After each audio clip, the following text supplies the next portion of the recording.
Welcome to media today. ముందుగా headlines చూద్దాం.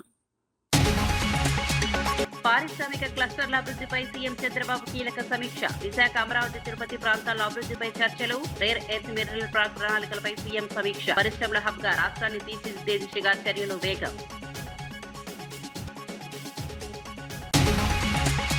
అంతర్రాష్ట్ర వాహన దొంగల గ్యాంగ్ ఛేదించిన సంగారెడ్డి పోలీసులు. డీసీఎం దొంగతనం కేసులో భారీ గ్యాంగ్ నెట్వర్క్ బయటపడ్డ వివరాలు.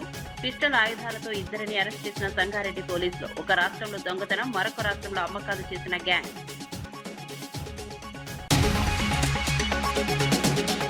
తమిళనాడులో విజయ్ పార్టీ ప్రపంచనం. టీవీకే ఎదుగుదలతో రెండు పార్టీల ఆధిపత్యానికి భారీ దెబ్బ. ఫ్రెండ్స్ లో 2వ స్థానంలో నిలిచిన విజయ్ పార్టీ. తమిళ రాజకీయాల్లో కొత్త శకానికి విజయ్ నాంది.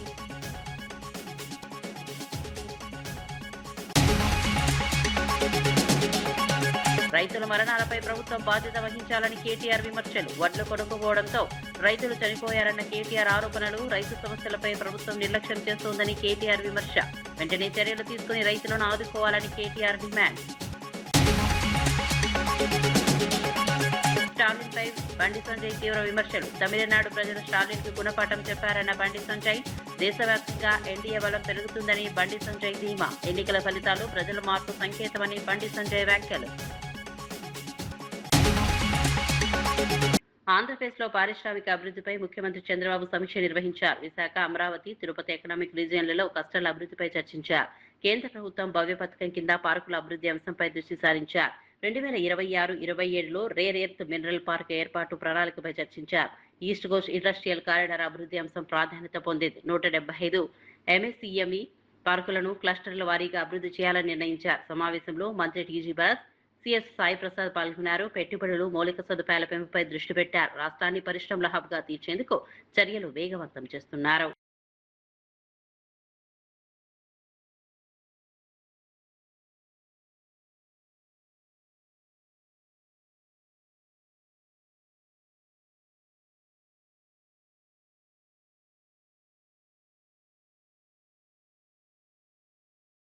రాష్ట్ర అధ్యక్షుడు రామచంద్రరావు మే 10న జరగబోయే ప్రధాని మోదీ బహిరంగ సభను విజయవంతం చేయాలని పిలుపునిచ్చారు.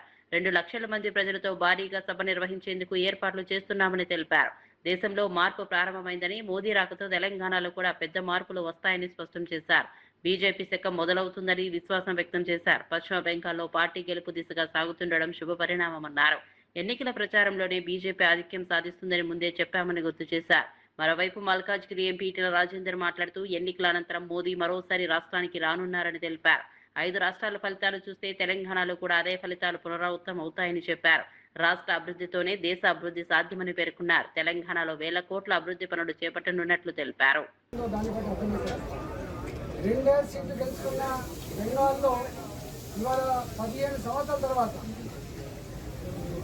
అబ్సల్యూట్ మెజారిటీతో బెంగాల్లో అధికారం చేపట్టుకోవడం జరిగింది. తప్పకుండా బెంగాల్ ప్రజానికానికి శుభాకాంక్షలు తెలియజేస్తూనే ప్రజలు మెచ్చి, ప్రజలు నచ్చి, ప్రజలు ఇష్టపూర్వకంగా తెచ్చుకున్న ప్రభుత్వం కాబట్టి ఇవాళ బెంగాల్ ప్రజల ఆత్మగౌరవ భాగాలు అయితే బాధ్యత మా పార్టీ మీద ఉన్నట్టుగా రేపు పరిపాలన కొనసాగుతుందని చెప్పి ఆశిస్తూ ఉన్నాయి. ఇవాళ తమిళనాడులో కూడా మేము గతానికంటే మెరుగైన సీట్లు వచ్చినాయి. కేరళలో కూడా మెరుగైన సీట్లు వచ్చినాయి. రాబోయే కాలంలో భవిష్యత్ భారతీయ జనతా పార్టీ నుంచి అర్థమవుతా ఉంది. ఇవాళ ప్రధానంగా మోడీ గారు వస్తున్నది 2 కారణాలతో. బహిరంగ సభ 10వ తారీఖు నాడు నరేంద్ర మోదీ గారి యొక్క బహిరంగ సభ జరగబోతుంది కాబట్టి ఆ బహిరంగ సభ స్థలం ఇదే కాబట్టి ఇక్కడ భూమి పూజ జరగడం జరిగింది. దాదాపు ఈ భూమి పూజలో అందరూ వచ్చారు. వారి హస్తాలతో పూజలు కూడా జరిగినాయి. 2 లక్షల పైగా కార్యకర్తలతో, ప్రజలతో ఈ సభ జరగబోతుందని చెప్పి కూడా భావిస్తాను. ఇప్పటికే మా నాయకులు జిల్లాల పర్యటన చేస్తూ ఉన్నారు. ఉత్సాహం బాగుంది. నరేంద్ర మోదీ గారు ఎలక్షన్స్ అయిన తర్వాత, 3వసారి ప్రధానమంత్రి అయిన తర్వాత మొట్టమొదటిసారి తెలంగాణకు రావడము, మరి తెలంగాణ రావడము, దాంతో అనేకమైనట్టుగా కేంద్ర ప్రభుత్వం ప్రాజెక్టు తెలంగాణ ప్రజలకు, దేశానికి అభివృద్ధి చేయకపోవడము ఇవన్నీ కూడా చెప్తాయి. అంటే ఈ యొక్క భూమి పూజలో మీరందరూ వచ్చినందుకు మీ యొక్క సహకారాన్ని అదేవిధంగా తెలంగాణ ప్రజలు కూడా నేను కోరుతా ఉన్నాను. మన ప్రధానమంత్రి మొదటిసారి వచ్చారు కాబట్టి వారికి భవ్యమైన స్వాగతం చెప్తాము. బహిరంగ సభలు కూడా అందరూ కూడా పాల్గొనాలని కోరుతూ మరి తప్పకుండా నేను పూర్తిగా నమ్ముతున్నాను. ఏ విధంగా అయితే ఈరోజు దేశంలో మొత్తం మార్పులు జరుగుతూ ఉన్నాయో, దేశ ప్రజలు బీజేపీ విధానాలు మోదీ గారి నాయకత్వం చూస్తూ ఉన్నారు. రేపు తెలంగాణలో కూడా మోదీ గారి నాయకత్వం తెలంగాణ రాజకీయాల్లో కొంత మార్పు జరిగి తెలంగాణలో కూడా ప్రజలు మోదీ వైపు వస్తారు, బీజేపీ వైపు వస్తారు. నేను పూర్తిగా నమ్ముతున్నాను. ఈ విశ్వాసంతోనే ఈ యొక్క సభ ఏర్పాటు చేసినాము. అదేవిధంగా సభ జయప్రదం చేయాలని చెప్పి తెలంగాణ ప్రజలను కోరుతూ మరి మొదటిసారి తెలంగాణకు రావడము, మరి ముఖ్యంగా ప్రతిష్టాత్మకంగా జరిగినటువంటి 5 రాష్ట్రాల ఎన్నికల ఫలితాల తర్వాత వారు తెలంగాణలో అడుగు పెడతా ఉన్నారంటే తెలంగాణ ప్రజలు వారు కళ్ళకు ఒత్తులు పెట్టుకొని ఎదురు చూస్తూ ఉన్నారు మోదీ గారి రాక గురించి. ఒక విశేషమైన స్పందన ప్రజల్లో అంతర్లీనంగా కొనసాగుతుంది. తెలంగాణలో మోదీ గారి ఎజెండా, అభివృద్ధి ఎజెండాతోనే ఎక్కడ ఈ దేశంలో ఎన్నికలు జరిగినా పంచాయతీ నుంచి మొదలుకుంటే పార్లమెంట్ వరకు గెలుస్తున్నటువంటి పార్టీ అది బీజేపీ, ఎన్డీఏ మాత్రమే చెప్పి మరొకసారి ఈరోజు నిరూపితమైంది. 5 రాష్ట్రాల్లో ఒక బీజేపీ పాలిత రాష్ట్రం అస్సాం మినాయిస్తే అన్ని రాష్ట్రాల్లో కూడా ఏ పార్టీలు అయితే అధికారంలో కొనసాగినాయో ఆ ప్రభుత్వాలన్నీ కూడా అప్రతిష్ట పాలు, అవినీతికి తెరలేపి ఒక రాక్షస పాలన ఈ రకంగా అందించారు. కుటుంబ పాలన, వంశపారపర రాజకీయాలకు చెల్లు చీటి అని చెప్పి ఆ 4 రాష్ట్రాల్లో కూడా యాంటీ ఇన్కంబెన్సీ ఓటు. ఒక్క అస్సాంలో మాత్రమే బీజేపీ పాలిత రాష్ట్రం కాబట్టి ప్రో ఇన్కంబెన్సీ ఓటుతో ఇవాళ మనం గెలుస్తాం. దీన్ని బట్టి అర్థం చేసుకోవచ్చు, ఇవాళ ఖచ్చితంగా పుదుచ్చేరి కూడా ఎన్డీఏ ప్రో ఇన్కంబెన్సీ ద్వారా ఇవాళ అర్థం చేసుకోవచ్చు. తెలంగాణ ప్రజలు కూడా అభివృద్ధి ఎక్కడంటే మోదీ గారు ఎక్కడ ఉంటే అభివృద్ధి అక్కడ. ఈ అభివృద్ధి ఎజెండాతో ఇవాళ దేశవ్యాప్తంగా ప్రజలను మన్నలు చూడగొంటున్నటువంటి నరేంద్ర మోడీ గారు ఖచ్చితంగా ఇవాళ తెలంగాణలో కూడా తెలంగాణ ప్రజల ఆకాంక్షలు, ఆలోచన 2 పార్టీలు బీఆర్ఎస్, కాంగ్రెస్ పట్ల విసిగిపోయినారు. ఆ 2 పార్టీలు కూడా తెలంగాణ సంపదను ఏ రకంగా దోపిడీ చేశారు, దోచుకున్నారు. ఒకరేమో ఒక కుటుంబం కోసం దోపిడీ చేస్తే ఇప్పుడు 2వ పార్టీ అధికారంలో ఉన్న కాంగ్రెస్ పార్టీ ఢిల్లీలో ఉన్నటువంటి కుటుంబం కోసం ఇవాళ ఏ రకంగా దోపిడీ చేస్తున్నదో ప్రజలు ఇవాళ గమనిస్తున్నారు. కాబట్టి ఖచ్చితంగా తెలంగాణలో కూడా భవిష్యత్తులో బీజేపీ మాత్రమే. ఇవాళ 5 రాష్ట్రాల ఎన్నికల ఫలితాల తర్వాత ఇవాళ 4 రాష్ట్రాల్లో బీజేపీ విజయ దుందుబి మోగించిందంటే ఖచ్చితంగా తెలంగాణ అతీతం కాదు. తెలంగాణలో కూడా ఇంతకుముందు మన ఎంపీ గారు చెప్పినట్టుగా ఈ అభివృద్ధి అనేది ఈ 12 సంవత్సరాల్లో దాదాపు 15 లక్షల కోట్ల రూపాయలు ప్రభుత్వం ఏమున్నది అని కాదు, ఏ పార్టీ పాలిస్తున్నది కాదు. కేంద్ర మంత్రి బండి సంజయ్ తమిళనాడు ముఖ్యమంత్రి స్టాలిన్ పై తీవ్ర వ్యాఖ్యలు చేశారు. తమిళనాడు ప్రజలు స్టాలిన్ కు గుణపాఠం చెప్పారని అన్నారు. కేరళలో ప్రజా వ్యతిరేకత కారణంగానే యూడీఎఫ్ ఎక్కువ స్థానాలు గెలిచిందని పేర్కొన్నారు. బెంగాల్లో బీజేపీ హవా మొదలైందని స్పష్టం చేశారు. రాబోయే రోజుల్లో ప్రధాని మోదీ నాయకత్వంలోని ఎన్డీఏ ప్రభుత్వం మరింత బలపడుతుందని చెప్పారు. డబుల్ ఇంజన్ సర్కార్ దేశవ్యాప్తంగా ఏర్పడబోతోందని ధీమా వ్యక్తం చేశారు. ఎన్నికల ఫలితాలు ప్రజలు మారుతున్న అభిప్రాయాలకు నిదర్శనమని పేర్కొన్నారు. దేశంలో బీజేపీ ప్రభావం పెరుగుతోందని చెప్పారు. వచ్చే ఎన్నికల్లో కూడా ఇదే ట్రెండ్ కొనసాగుతుందని విశ్వాసం వ్యక్తం చేశారు. ఇలా దేశ ప్రజలు గుణపాఠం చెప్పారు. కేరళలో ఆ కమ్యూనిస్ట్ ప్రభుత్వం 3 సార్లు 2 సార్లు అయింది కాబట్టి ప్రజా వ్యతిరేకత ఉంది కాబట్టి అది గుడ్డిలో మీరు గెలిచే ప్రయత్నం గెలుస్తున్నారు కావచ్చు అంతే. ఇవాళ అనేక రాష్ట్రాలు, ఇవాళ బెంగాల్ మాకు కొత్తగా యాడ్ అవుతుంది. ఇవాళ ఇట్లా ఇంకా రాబోయే ఎన్నికలు కూడా నరేంద్ర మోడీ గారి నేతృత్వంలోని ఎన్డీఏ ప్రభుత్వాలు ఈ దేశంలో డబుల్ ఇంజన్ సర్కార్ ఏర్పడబోతున్నాయి. అంతటా కూడా ఇలా బెంగాల్ ఫలితాల కోసం దేశవ్యాప్తంగా భారతీయ జనతా పార్టీ కార్యకర్తలు ఎదురుస్తున్నారు. ఈ ఫలితాలు బట్టి దాదాపు అనేక మంది కార్యకర్తలు బలిదానం అయిపోయినాడు. బంగ్లాదేశ్ గుండాల చేతుల మా కార్యకర్తలు బలిదానం అయిపోయారు. మా కార్యకర్తల కుటుంబాలు బలైపోయినాయి. ఇలా ఇండియా అలయన్స్ మొత్తం కొట్టుక వీక్తుంది, గాలి మొత్తం కొట్టుక వీక్తున్నది. అది ఎక్కడూ లేవు కూడా వీక్తుంది. అది సర్వల్ల నష్టం ఎవరు జరిగింది అంటే బంగ్లాదేశ్ కూడా వచ్చి ఈ దేశంలో వచ్చి ఓటేసిపోతే నొప్పుకోవాలా చెప్పరాదు. ఈ దేశం కానోడు ఈ దేశంగా వచ్చి ఈ దేశంలో బాంబులు పెట్టి విధ్వంసాలు సృష్టించి ఈ దేశ పౌరులను చంపి ఈ దేశ ఆస్తులను కొల్లగొట్టి అక్రమంగా చొరబడి వాడొచ్చి ఓటేస్తే ఒప్పుకుంటారా? దేశ ప్రజలు ఆలోచిస్తారా ఇలా? అందుకే సరే వచ్చింది కాబట్టి బంగ్లాదేశ్ ప్రజలు కూడా ఇలా బంగ్లాదేశ్ చొరబడిదారులకు దీని ద్వారా చరమగీతం పాడుతున్నది ఇండియా ప్రభుత్వం, నరేంద్ర మోడీ ప్రభుత్వం.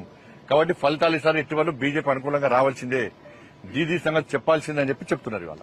రైతుల మరణాలపై బీఆర్ఎస్ నేత కేటీఆర్ తీవ్ర విమర్శలు చేశారు. ప్రభుత్వం వడ్లు కొనకపోవడం వల్ల 2 రైతులు ప్రాణాలు కోల్పోయారని అన్నారు. రంగారెడ్డి జిల్లాలో గౌరయ్య ఎండలో వడ్లు ఆరబోస్తూ కుప్పకూలి చనిపోయారని తెలిపారు. మహబూబాబాద్ జిల్లాలో వెంకన్న పిడుగు పడడంతో మరణించారని చెప్పారు. వడ్లు కొనకపోవడం వల్ల ఈ ఘటనలు జరిగాయని మండిపడ్డారు. ఇవి ప్రభుత్వం చేసిన హత్యలేనని తీవ్ర వ్యాఖ్యలు చేశారు. రైతుల సమస్యలను ప్రభుత్వం పట్టించుకోవడం లేదని విమర్శించారు. వెంటనే చర్యలు తీసుకుని రైతులను ఆదుకోవాలని డిమాండ్ చేశారు. ఆఖరికి వానబడేటట్టుంటే అటూరికి ఇటూరికి ఆ టార్పాలిన్ కప్పేందుకు ఆయన మరి పంటను కాపాడుకునేందుకు ప్రయత్నం చేసి అక్కడికక్కడ పిడుగుపడితే సెంటర్లోనే ఆ వెంకన్న గారు కూడా చచ్చిపోయింది. అంటే ఇవి ఖచ్చితంగా ప్రభుత్వం చేస్తున్న హత్యలు. ఇవి ఖచ్చితంగా ప్రభుత్వమే రైతులను వాళ్లను సంపేతందుకు వాళ్లకు ఊపిరి లేకుండా చేసేందుకు చేస్తున్న ప్రయత్నంగా కనబడతా ఉంది. నేను అడుగుతున్నా ముఖ్యమంత్రి గారిని, ఒక్క సెంటర్ అన్న తీసినవా, పోయినవా?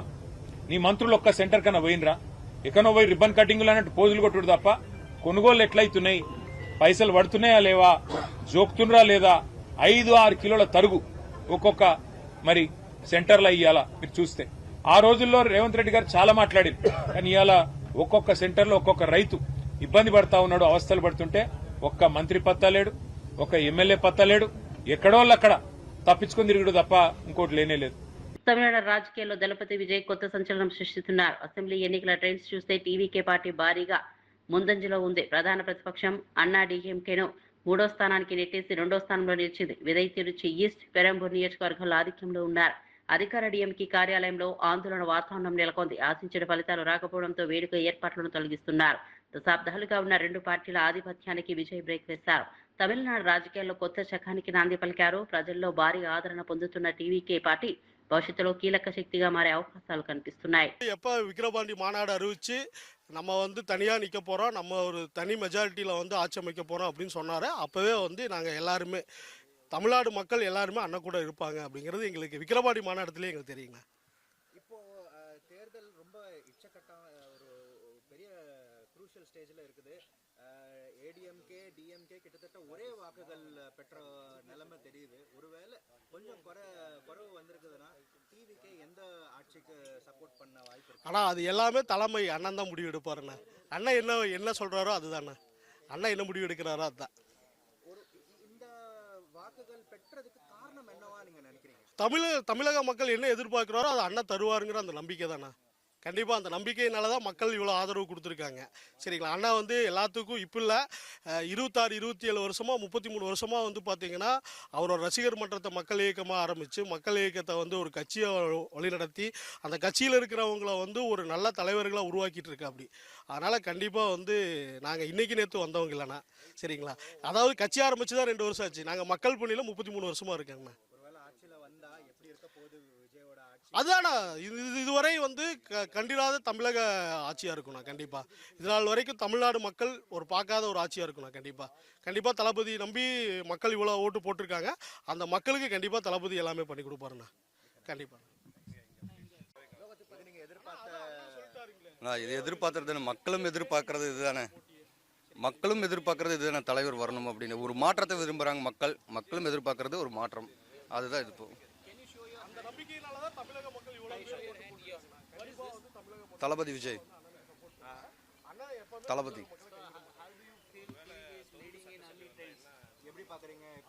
ரொம்ப சந்தோஷமா இருக்குண்ணா. தலைவர் தானே ஆட்சி அமைக்க போறாரு.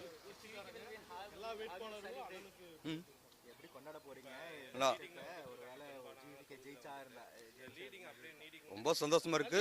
மக்கள் எந்த மாதிரி ஆட்சி கேட்டாரோ அதே மாதிரி அமைப்பாரு.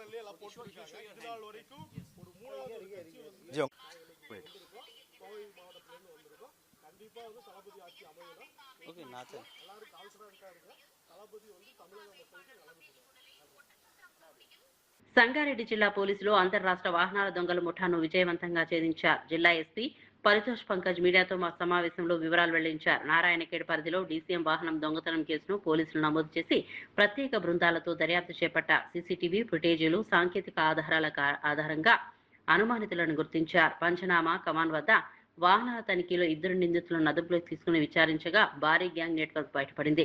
వారి వద్ద నుండి పిస్టల్స్, రౌండ్స్, ఎయిర్ గన్, కత్తులు, సెల్ ఫోన్లు స్వాధీనం చేసుకున్నారు. ఒక రాష్ట్రంలో వాహనాలు దొంగిలించి మరో రాష్ట్రంలో అమ్మే విధంగా ఈ ముఠా పనిచేస్తున్నట్లు పోలీసులు వెల్లడించారు.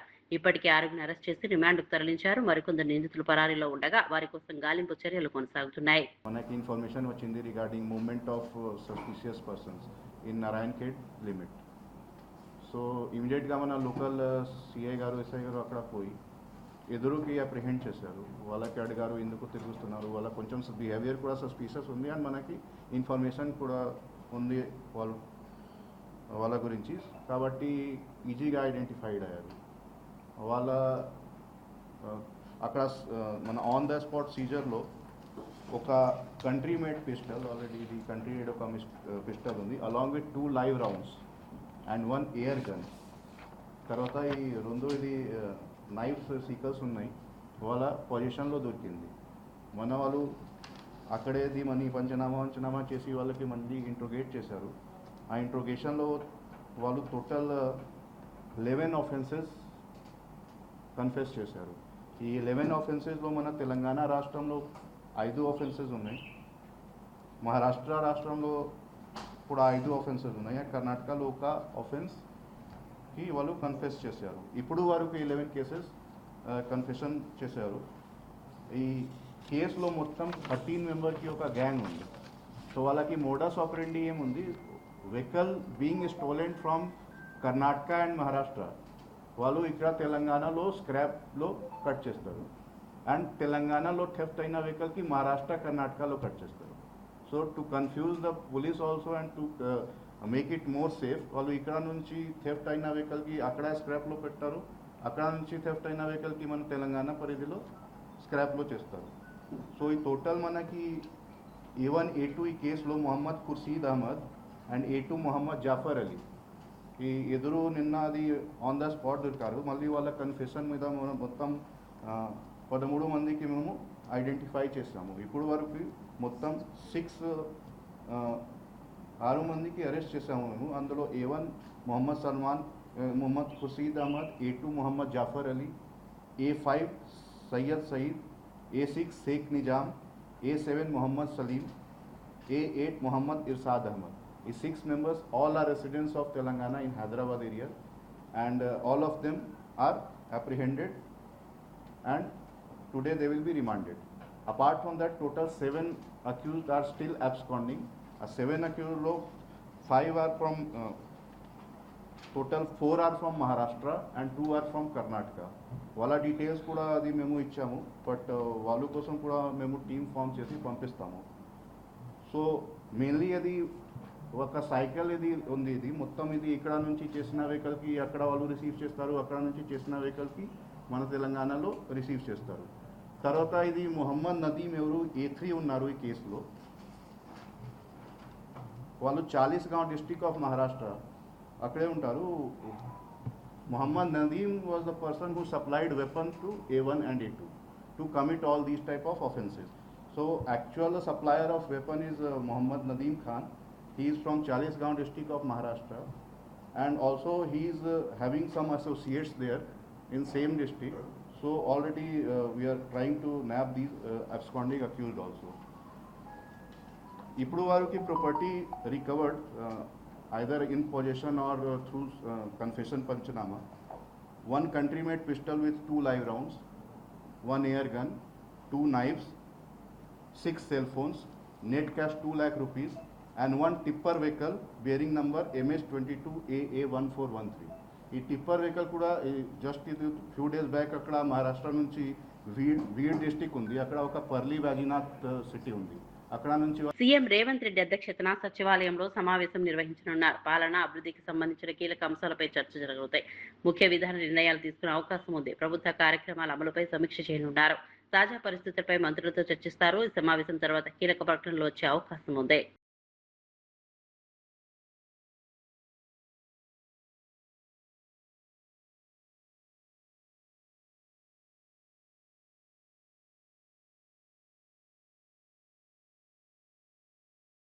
తెలంగాణలో శాంతి భద్రతలు క్షీణించాయని కేటీఆర్ విమర్శించారు. కరీంనగర్లో జ్యువెలరీ షాపులో తుపాకులతో దోపిడీ ఘటనపై మండిపడ్డారు.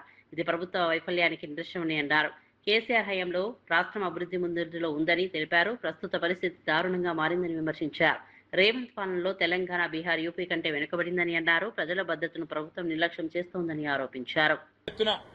చెరువులను మిషన్ కాకతీయలో టేకప్ చేయడం గాని, అట్లాగే నీటి వనరులను గోదావరి గాని, కృష్ణా గాని సద్వినియోగం చేసుకోవడంలో గాని ఇవన్నీ చేయడం వల్ల కేసీఆర్ గారి ప్రభుత్వంలో మన రాష్ట్రం పంజాబ్ను, హర్యానాను తలదన్ని వ్యవసాయంలో నెంబర్ 1గా నిలిచింది.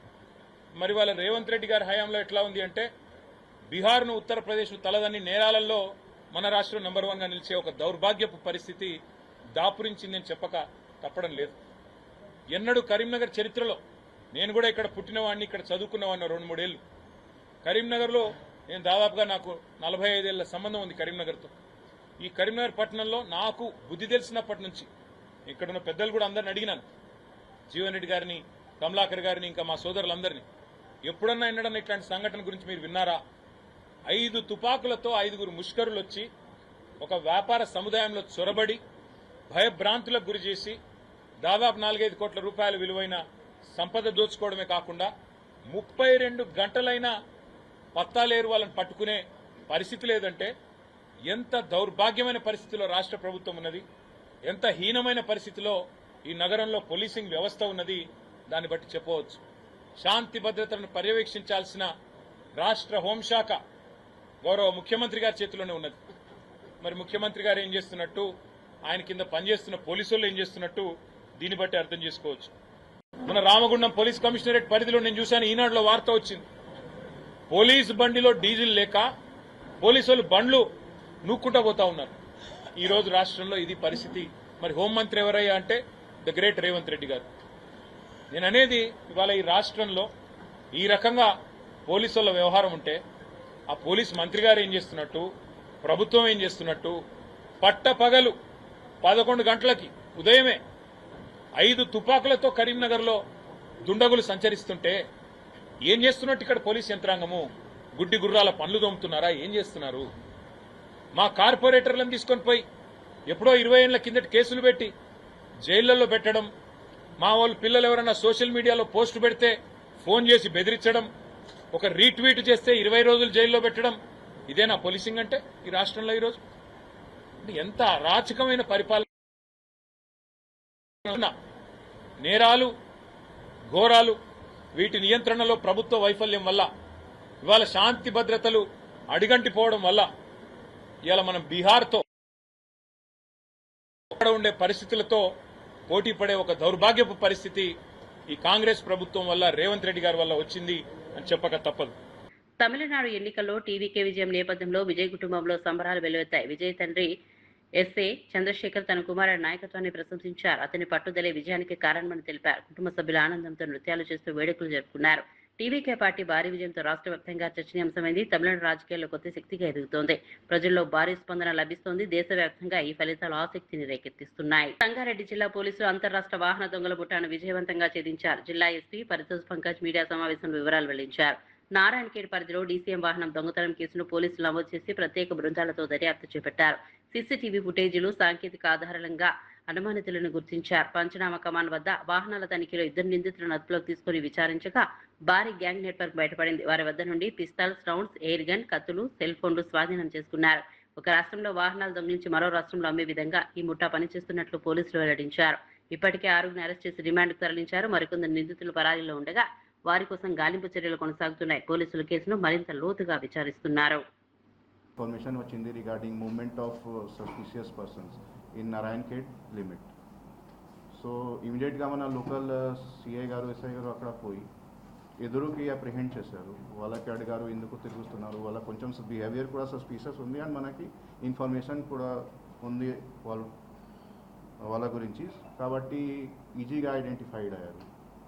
వాళ్ళ అక్కడ మన ఆన్ ద స్పాట్ సీజర్లో ఒక కంట్రీ మేడ్ పిస్టల్, ఆల్రెడీ ఇది కంట్రీ మేడ్ ఒక పిస్టల్ ఉంది, along with 2 live rounds and 1 air gun. తర్వాత ఈ 2 ఇది నైఫ్స్, సీకల్స్ ఉన్నాయి, వాళ్ళ పొజిషన్లో దొరికింది. మన వాళ్ళు అక్కడేది మనీ పంచనామా చేసి వాళ్ళకి మళ్ళీ ఇంట్రోగేట్ చేశారు. ఆ ఇంట్రోగేషన్లో వాళ్ళు టోటల్ 11 ఆఫెన్సెస్ కన్ఫెస్ చేశారు. ఈ 11 ఆఫెన్సెస్లో మన తెలంగాణ రాష్ట్రంలో 5 ఆఫెన్సెస్ ఉన్నాయి, మహారాష్ట్ర రాష్ట్రంలో కూడా 5 ఆఫెన్సెస్ ఉన్నాయి, కర్ణాటకలో ఒక ఆఫెన్స్కి వాళ్ళు కన్ఫెస్ చేశారు. ఇప్పుడు వరకు 11 కేసెస్ కన్ఫెషన్ చేశారు. ఈ కేసులో మొత్తం 13 మెంబర్కి ఒక గ్యాంగ్ ఉంది. సో వాళ్ళకి మోడస్ ఆపరెండి ఏముంది, vehicle being stolen from Karnataka and Maharashtra, వాళ్ళు ఇక్కడ తెలంగాణలో స్క్రాప్లో కట్ చేస్తారు, అండ్ తెలంగాణలో థెఫ్ట్ అయిన వెహికల్కి మహారాష్ట్ర కర్ణాటకలో కట్ చేస్తారు. So to confuse the police also and to make it more safe, వాళ్ళు ఇక్కడ నుంచి థెఫ్ట్ అయిన వెహికల్కి అక్కడ స్క్రాప్లో పెట్టారు, అక్కడ నుంచి థెఫ్ట్ అయిన వెహికల్కి మన తెలంగాణ పరిధిలో స్క్రాప్లో చేస్తారు. సో ఈ టోటల్ మనకి A1 A2 ఈ కేసులో మొహమ్మద్ ఖుర్షీద్ అహ్మద్ అండ్ A2 మొహమ్మద్ జాఫర్ అలీ ఈ ఎదురు నిన్న అది ఆన్ ద స్పాట్ దొరికారు. మళ్ళీ వాళ్ళ కన్ఫెషన్ మీద మనం మొత్తం 13 మందికి మేము ఐడెంటిఫై చేస్తాము. ఇప్పుడు వరకు మొత్తం 6 మందికి అరెస్ట్ చేసాము మేము. అందులో A1 Mohammed Salman Mohammed Khurshid Ahmed, A2 Mohammed Jafar Ali, A5 Syed Saeed, A6 Sheikh Nizam, A7 Mohammed Saleem, A8 Mohammed Irshad Ahmed. ఈ 6 members all are residents of Telangana in Hyderabad area, and all of them are apprehended and today they will be remanded. Apart from that, total 7 accused are still absconding. 7 accused lo 5 are from total 4 are from Maharashtra and 2 are from Karnataka. వాళ్ళ details కూడా అది మేము ఇచ్చాము, but వాళ్ళ కోసం కూడా మేము team form చేసి పంపిస్తాము. సో మెయిన్లీ అది ఒక సైకిల్ ఇది ఉంది, ఇది మొత్తం ఇది ఇక్కడ నుంచి చేసిన వెహికల్కి అక్కడ వాళ్ళు రిసీవ్ చేస్తారు, అక్కడ నుంచి చేసిన వెహికల్కి మన తెలంగాణలో రిసీవ్ చేస్తారు. తర్వాత ఇది మొహమ్మద్ నదీం ఎవరు A3 ఉన్నారు ఈ కేసులో, వాళ్ళు చాలీస్గావ్ డిస్ట్రిక్ట్ ఆఫ్ మహారాష్ట్ర అక్కడే ఉంటారు. Mohammed Nadeem was the person who supplied weapon to A1 and A2 to commit all these type of offenses. So actual supplier of weapon is Mohammed Nadeem Khan. He is from Chalisgaon district of Maharashtra, and also he is having some associates there in same district. So already we are trying to nab these absconding accused also. Ippudu varuki property recovered either in possession or through confession panchanama. 1 country-made pistol with 2 live rounds, 1 air gun, 2 knives, 6 cell phones, net cash 2 lakh rupees, and 1 tipper vehicle bearing number MS22AA1413. ఈ tipper vehicle కూడా just ఇది few days back అక్కడ మహారాష్ట్ర నుంచి weed district ఉంది, అక్కడ ఒక Palri వాజినాథ్ city ఉంది, అక్కడ నుంచి. దక్షిణ భారత అగ్రకథానాయిక త్రిష తిరుమల శ్రీవారిని దర్శించుకున్నారు. తెల్లవారుజామున VIP బ్రేక్ దర్శనంలో స్వామివారి సేవలో పాల్గొన్నారు. నేడు ఆమె పుట్టినరోజు కావడంతో ఈ దర్శనం ప్రత్యేక ప్రాధాన్యత సంతరించుకుంది. అలాగే తమిళనాడు ఎన్నికల ఫలితాలు వెలువడుతున్న నేపథ్యంలో ఈ పర్యటనపై ఆసక్తి పెరిగింది. దళపతి విజయం కోసం త్రిష ముక్కులు తీర్చుకున్నారనే ప్రచారం జరుగుతోంది. దర్శనం అనంతరం రంగనాయకుల మండపంలో పండితులు ఆశీర్వచనం అందించారు. ఆలయ అధికారులు ప్రసాదాలు అందజేశారు. ఆమెను చూడడానికి భక్తులు అభిమానులు భారీగా చేరుకున్నారు. సెల్ఫీల కోసం పోటీ పడుతూ సందడి చేశారు. రండిమా, మీరు వచ్చేయండి మేడం మాతో.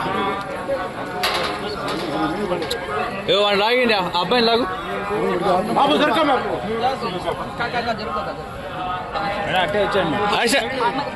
వందనింగ మేడం, అప్పుడే వందనింగ. ఏ బాబు మా ఇట్రా அப்படியே வந்துடுங்கம்மா.